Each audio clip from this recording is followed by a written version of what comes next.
And with Thatcher at some time, was that a that was at a difficult time? 82. But no, it wasn't. It was a difficult meeting because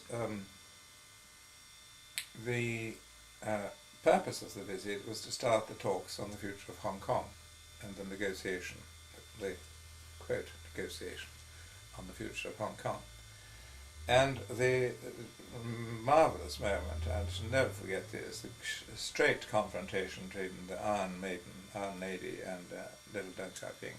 Deng Xiaoping chain smoked, and he spat. So he had a spittoon down here, and he had his cigarette, the ashtray there. And there came a moment in the talks when Mrs. Thatcher leaned across and said, "We've got a good idea. We shall give you nominal sovereignty. We understand you worried about sovereignty. We'll give you nominal sovereignty over Hong Kong, provided we keep the administration, because you see, we understand how these things work, and we could administer it, and you would have the nominal sovereignty."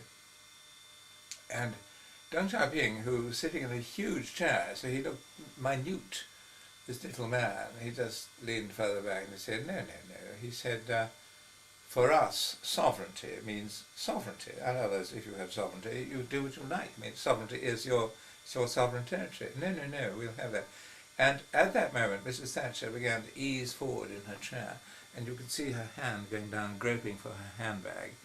And the more that she leaned forward, getting agitated and sitting on the edge, and clutching at her handbag, the more Deng Xiaoping just leaned back and smoked away and said, no, sovereignty, it's not sovereignty. And then he gave her the 2-year ultimatum. He said, this never quite came out accurately.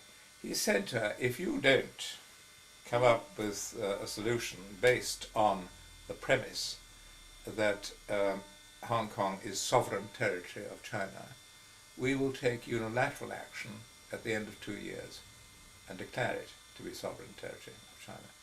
So you have 2 years to think about it. And that never quite came out.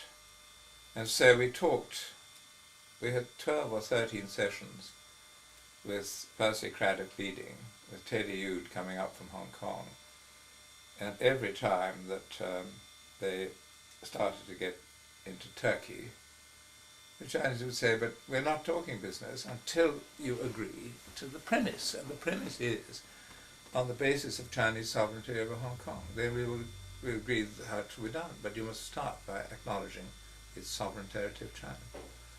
And every time that the talks ended, there was nothing agreed. Nothing. And every time Teddy Yude, who's a great man for public relations, said, I've got to talk to the Hong Kong press, what shall I say? And the formula they agreed was, we've had an exchange of views which were, what was the word? Full and frank? No, useful, something and useful. Useful and constructive. Useful and constructive was the formula that was agreed between the Chinese and the British side. And for something like a dozen times, Teddy Yude went back and said, well, we've had useful and constructive exchange of views, and then the Hong Kong press were happy and they went on speculating. Until sometime in July, I think, 1983, I think it was about then, after one of these useless discussions where the Chinese said, you must accept the premise, otherwise we're not talking, Teddy Yude said to the chief Chinese, well, shall we just use the usual formula, we've had useful and constructive discussions? And they said, no, you may say they've been useful, but you may not use the word constructive, you're just useful. So he went back to Hong Kong, and the journalists descended on him, and they said, how were the talks? He said, they've been very useful, they've been useful. And they all said, and constructive? He said, no, useful. Well, that was just, it went round, right round Hong Kong, just like that. And very shortly afterwards, the Hong Kong dollar started to weaken. And there was a clear link between, the Chinese were just holding up the finger and saying, look, we've had enough. You've had a year of this. and Deng Xiaoping talked about 2 years. You're halfway through, and you're still not even. We're not even negotiating. We're not even talking about anything. So it was then that John Bremridge, as the Chancellor Exchequer of Hong Kong, pegged the Hong Kong dollar to the US dollar and saved the day. It was that. Now, if you read the biographies of Mrs. Thatcher and of Geoffrey Howe, they both claim the credit for doing this, and I think Teddy Youde would claim the credit for it, but actually the man who spotted it was Johnny Bremridge, who worked it out and saved the day, because, I mean, the Hong Kong dollar could have just zoomed down. And, of course, between that happening about July and October, Percy Craddock had actually persuaded Mrs. Thatcher by a cunning wheeze. I mean, it was words. He used a formula of words, if you do so-and-so, then we will do so-and-so, if you do so-and-so in return, it's full of conditions. But in effect, she had to accept that sovereignty would be resumed by China over Hong Kong.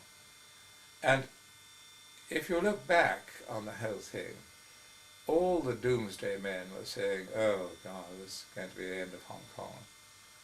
The Chinese have kept their end of the bargain strictly and religiously since 1997. Absolutely. China has protected Hong Kong enormously over 40 years and will go on protecting Hong Kong because it's such a valuable asset to them.